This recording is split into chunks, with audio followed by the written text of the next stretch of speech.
Bobi Wine and Namboze this week have said the most stupid two statements. How do you come and say nti abaganda abawakyawagira Museveni muli basiru nnyo? Obuwagizi bw'omukulembeze wa Uganda buva ku baganda oba buva ku bannayuganda? Omanyi ngezaako nnyo obutakola video ku Bebe Cool.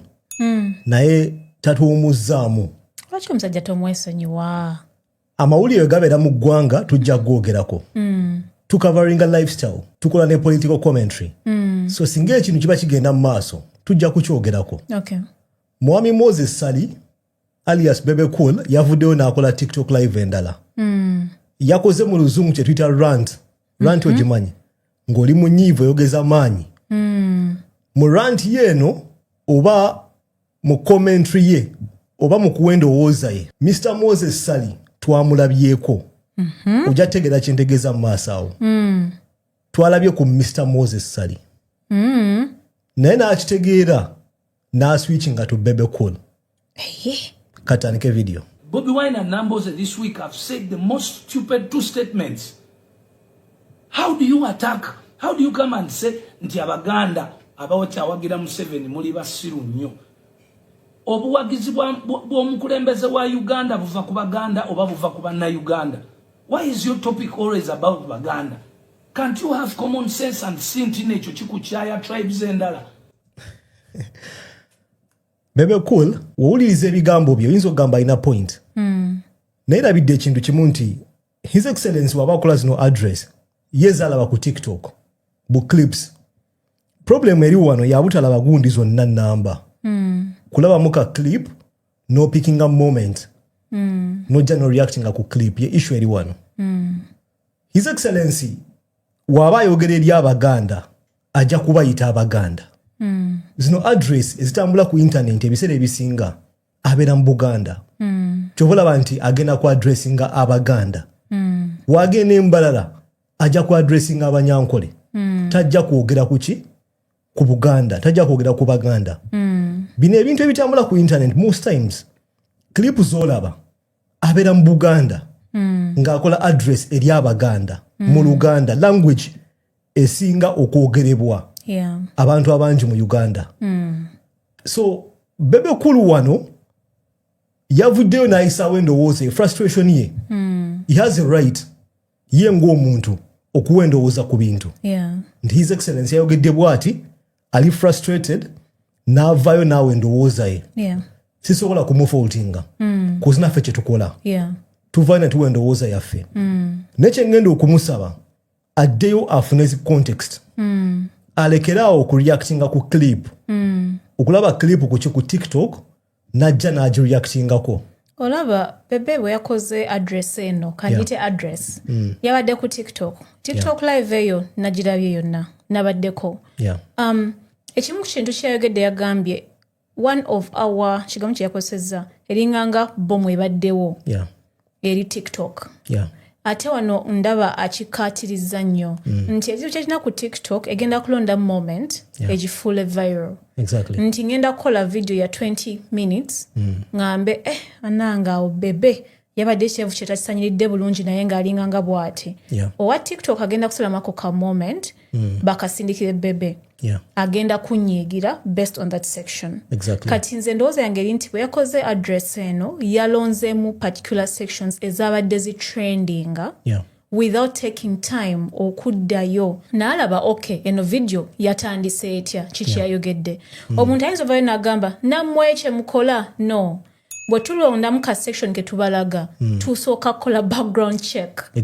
Either tulaba video number ne tutegeera kino kyabadde ategeeza kyolaba video ezimu tetuzikola enda ne tuzikola ki ne tuzikola. So I think wano Bebe Cool yayokyezza teyazzeeyo n'acomparinga eno address yabadde ku ki kiki yabadde ayogerako where was he. I'm not taking sides here kubanga nze ndi muwagizi wa Bebe Cool music wannyumira. So ngenda gezaako nnyo okumutegeera regardless. Naye ate in most cases tuberengako abenkanya tulabe nti ono gaye bw'aba tannayogera kigambo kino kikyasoose okukola mbeera kyebaddewo ekigambo kyoyise context.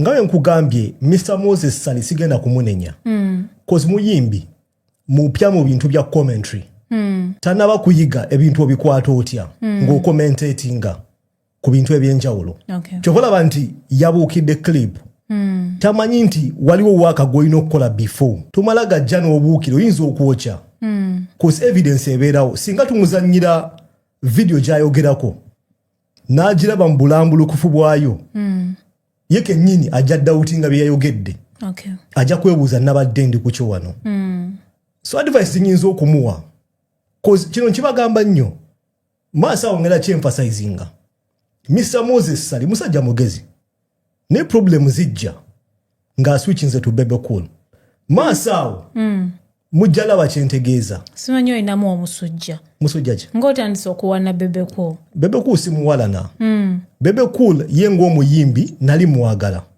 yalakuba omuziki ateekamu amaanyi mu waaka gwakola music video ateekamu ssente Bebe Cool takompromisinga ng'akola waaka we ne problem ejja mu ndowooza endowooza especially mu politics ne general life mu Uganda nti asuula ebintu ebyenjawulo ebbali n'afokasinga ku mbeera gy'alowooza nti ye mu favoringa especially nga bigenzemu government eya yellow nti is willing to throw out everything n'endowooza ye n'obugezi bwe kuzi musajja mugezi omuntu omusiru takola billion kino nkibagamba nnyo ng'oli musiru tosobola kukola billion ya ssente ng'oli musiru toyinza kusigala ku top ya industry ng'eya music mu Uganda ng'oli musiru so si musajja musiru naye ebiseera ebisinga endowooza ye amagezi ge agasula out of the window ng'agezaako okudefendinga ebintu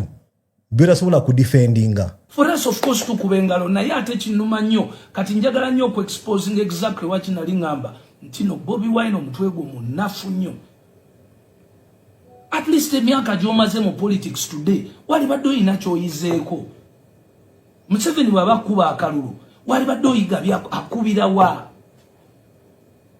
you have to learn from the best bulijjo nange nenoonyamu ekintu ekigambo waayo bo kasajja nkawalana lwa music no naye n'obwongo obukalu nabo butukooya that's why we are still stuck with the NRM Kaulide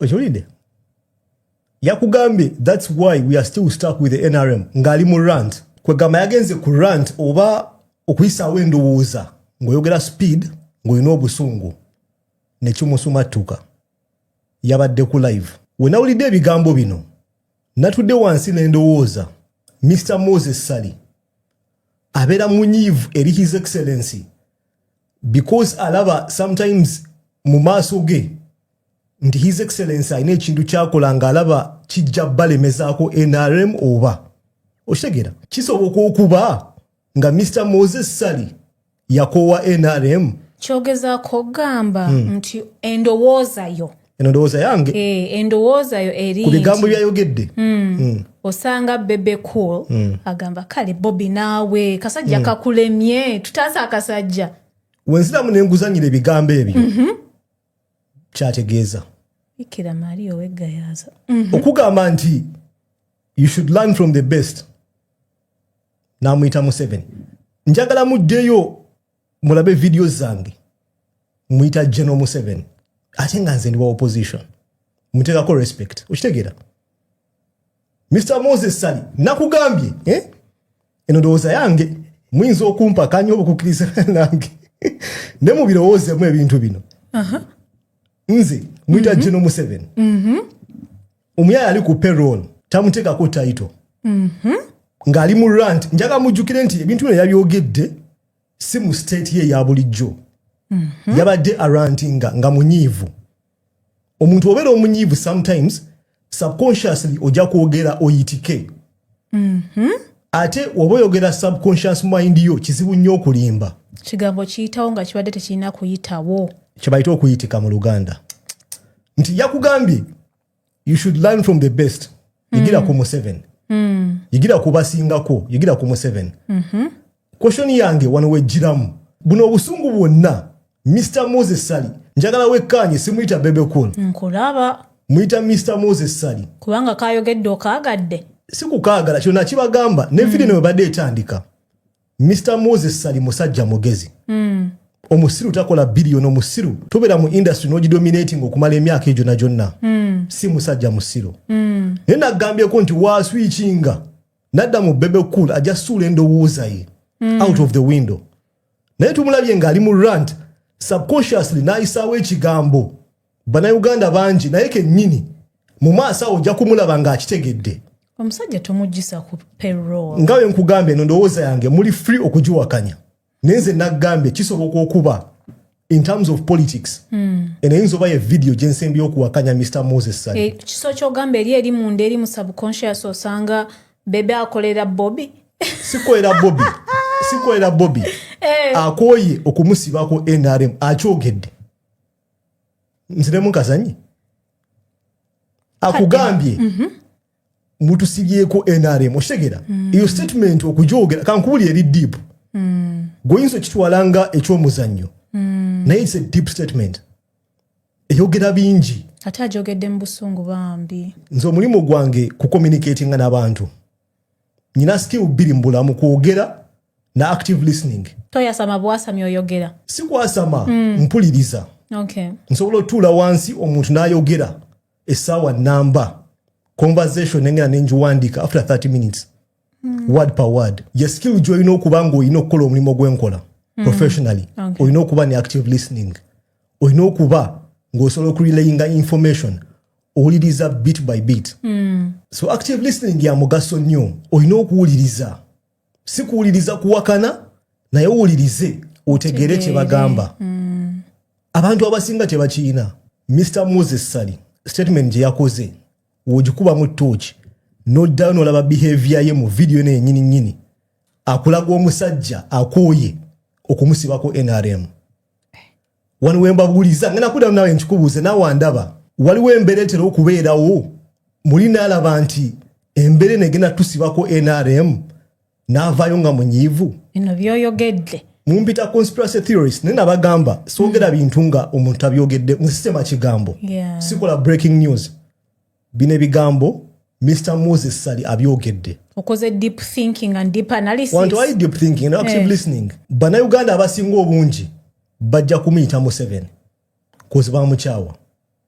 Ekyokubiri bannayuganda abasinga obungi bajja kugamba mutusibyeko akasajja. Mutusibyeko NRM. The statement za Mr. Moses Sali. Wanajjanga Bebe Cool zigenda kukyuka, I promise you. Iyo video ogizane weyongerayo ya realizing nze. N'akyusaamu awo n'abuzaabuza embeera n'ekyukamu. Bulijjo nange nenonyamu ekintu ekigambo waayo bo kasajja nkawalana lwa music no naye n'obwongo obukalu nabo butukooya. That's why we are still stuck with the NRM. Gwe notamanya nti obukulembeze is not about Baganda. Otukyayisiza abantu bonna oyagala okuleeta tribalism eddemu abantu batandika okubanga batulabanga Abaganda. Tugenda kwesigala nji okula tukyuke nga basobola okulaba nti tuli Baganda ennyindo tuzisale ngoma zo tukyayisa. Ezo statement za muntu ali okukuba ekipaapi. Ekigambo ekikuyitika ng'oyagala kugezaako kukyusa mboozi. Ogenda tandika okuyisaawo ebintu ebitagattagatta. Otandika okunanaagira. Zino skills za communication. Wemba nnimba ngenda kunanaagira. Ngenda kukola zi poses nkole ebintu nga ne hand movements zitandika okukyuka. Nga nkitegera nkoze eki njokyezza. Nga bwe nkugambye muli free okumpakanya. Naawe andaba ne Mr. Moses Sali wanalaba video nali free okumpakanya. Eyo interpretation yo gwe kintu kino bwakikubye mu tochi nosoma body language nosoma engeri gya pose nze engeri gyakozemu bwati bwotyo bwokitegedde. Ono foot soldier. N'olwekyo nangirira. Bebe Cool foot tumuwaka kofiira. I will not be surprised by the way. Ngalaika naga kofiira gyakakwekeyo. Ne ovuru. Nze nkubulya amazima. Ono foot soldier. Mr. Moses Sali is a foot soldier. Okyogedde. Yakowa NRM bagimusibyeko. Yakowa General Museveni. Amuyita Museveni. afuuka frustrated ng'alaba embeera yonna no afuuka frustrated ng'alaba embeera yonna egenda kumusibako NRM bwe busungu gemaanyi ng'atera okukozesa ng'avuma his excellency ko sometimes maybe mu mutwe gwe yalaba nti his excellency amusibyeko NRM alaba our hope is not hoping exactly kautanso tegeera awe nkwagala ateka lokocha zenani mukirasi ni went kati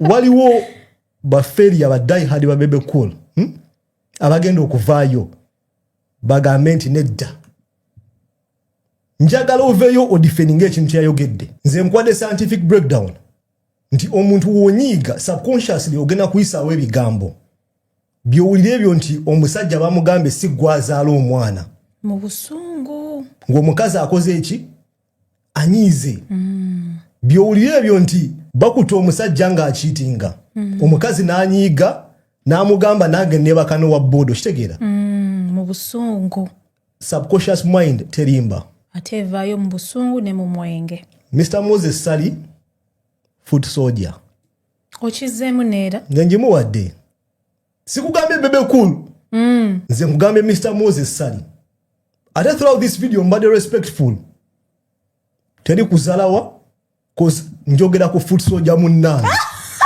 okitegera eno heart to heart okitegera eno heart to heart one foot soldier to another tugira mu capacities za njawulo osanga ffenna tukikola differently ye waki bwakikola osanga yakiriira munda tegera ng'ekyato agenda kikola kusingira munda ng'ekyato agenda kikola kusingira munda I am not your enemy wetudda mu Bebe Cool it's a different story kino kye nabagambye nti Moses Sali embeera agimanyi situation egenda mu maaso mu ggwanga agimanyi naye lwakuba ekintu kino akiryamu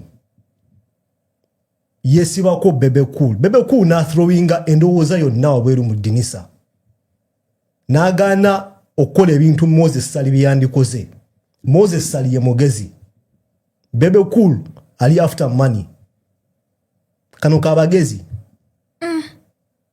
Bebe Cool ali after money okitegeera nti ye yasalawo n'agamba ekijja kijje naye nga muli deep inside singa kijja nga bonna balina 50% nga Mr. Moses Sali yasalawo General Museveni kimuwuuse His Excellency entebe abagiridde ono foot soldier toseka nze nkugambye mbobanyimiddwa video eno teeka endowooza ye mu comment section wansi awo tujabala mu video eddako peace.